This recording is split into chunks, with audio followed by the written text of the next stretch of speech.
His Holiness Erlem I, Catholicos of all Armenians of the Holy See of Cilicia, declared 2010 the Year of Armenian Women, and sent a special decree to the Armenian Relief Society, congratulating the organization on its centennial, and noting, celebrating the ARS Centennial means evaluation of its century of service.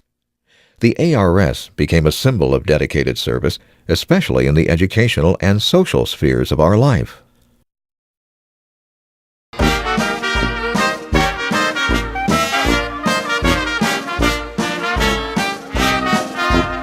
At the onset of the 20th century, while the United States of America was experiencing a social and economic growth, Armenia was encountering the first genocide of the 20th century, perpetrated by the Ottoman Empire.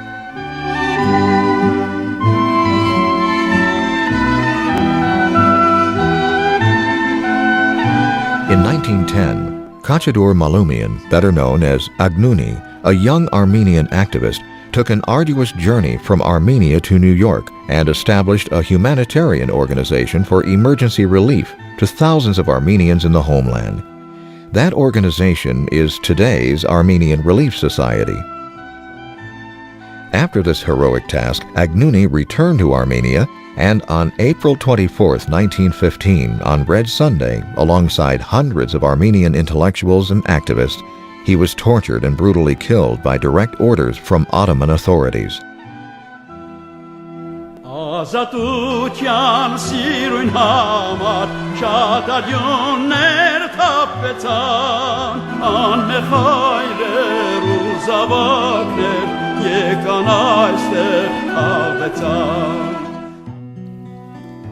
For many years to come, the Armenian Relief Society, or sometimes referred to as Armenian Red Cross, operated with limited resources, providing basic needs to Armenians in the homeland by extending a nurturing hand to thousands of genocide orphans.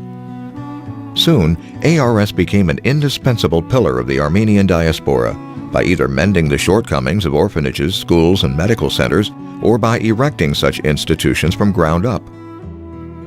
Within a few years, ARS established chapters in Europe and the Middle East.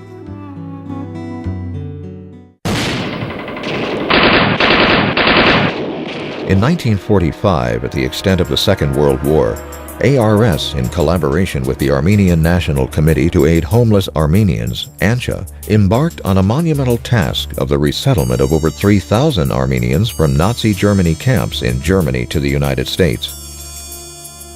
At another level in the Middle East, the ARS was helping a young Armenian thirsty for education.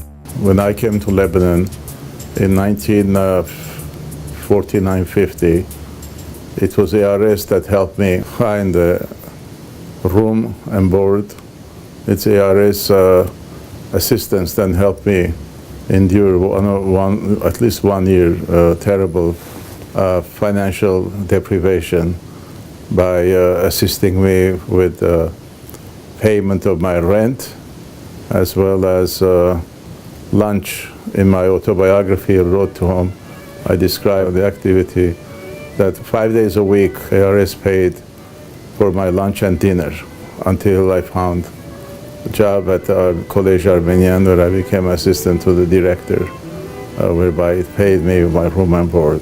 ARS is a very important organization in diaspora, and because it tapped the women's power of passion, power of compassion, power of their patriotism, power of their involvement in the community, power of their creativity, and that, as you know now, we know very well that women are great organizers. So ARS is the product of Armenian women's talents and tapping their energy and their imagination and their compassion. So for a century, it has been both a charitable and philanthropic organization. Charitable in a sense, you give out of pity and sympathy. Philanthropic, you invest in causes that are dear to you. Another success story that involves ARS charity is the case of this young Armenian boy born in Jerusalem. My name is Boaz Andonian. I was born in Jerusalem in 1946. My parents, their origin is from Mossadegh. When the French Navy vacated Mossadegh and dropped them into Port Said in Alexandria, and my father was actually born under a tent. My father, as a young man, goes to Jerusalem in 1936 looking for work, where he met my mom and they got married. And when I graduated from St. Tarkmanchat School in Jerusalem, I decided to go to college. And the only way that was possible is to get some financial aid from ARS. Like many other young men, ARS helped us achieve our goal in life. Without ARS financial assistance, it would have been practically impossible for us to get higher education. For that, I am forever grateful. I am actually very proud and honored that my wife, Mary Andonian, is a member of ARS. She is actively involved with all ARS programs. Currently, the ARS is in 26 different countries worldwide, with 211 chapters and over 15,000 members. It is the largest women's philanthropic organization in the world. The key word that is incorporated with the ARS is volunteerism. Every project and activity that the ARS realizes today and has realized in its past 100 years has been done through its volunteers. Armenian nation has two lungs. One is in Armenia, one is diaspora. When one stops or gets infected or catches cold, the other has to work overtime.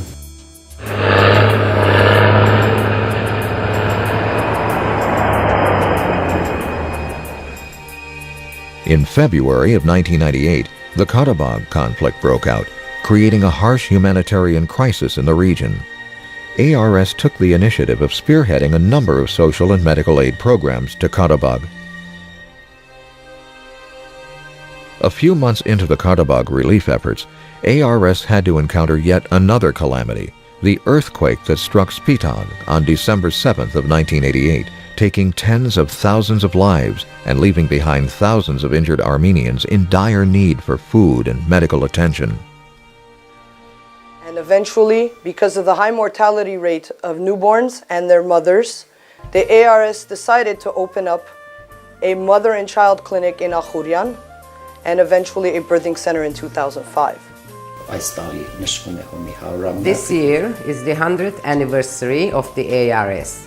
The pilgrimage after Der Zor will culminate here in Armenia.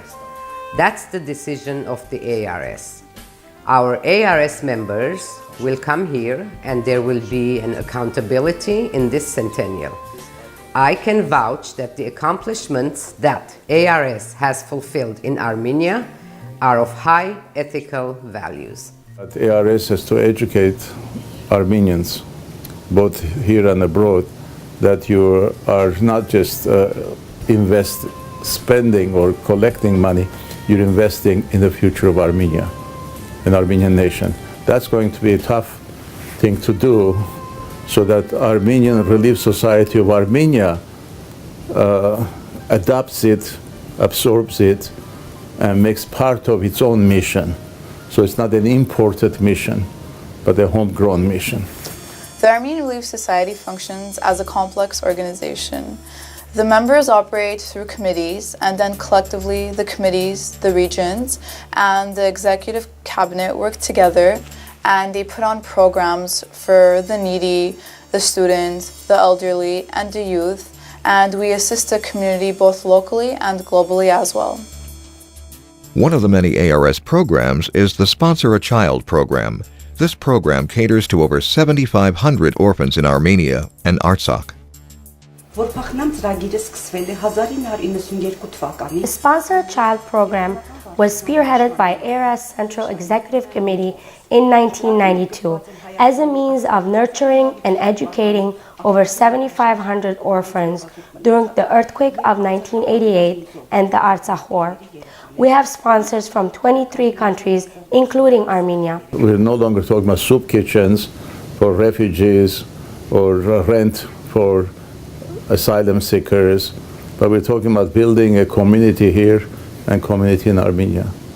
հայօգնության միությունը որպես հասարակական կազմակերպություն իսկապես լուրջ դեր է խաղում։ ARS plays a pivotal role in securing resources from major international organizations such as United Nations for Armenia.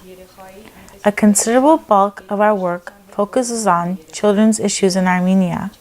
Some of these issues are urgent and we tackle them accordingly. About 140,000 Armenian live in Zhabak, located just northwest of Armenia. Zhabak is considered one of the most impoverished regions of today's Georgia. Thanks to the efforts of ARS chapters, villages were provided with electricity and a youth center was established in cooperation with Armenian Youth Federation. Back in the days, when the Armenian Relief Society was established in 1910, women were not even allowed to step foot out of their house.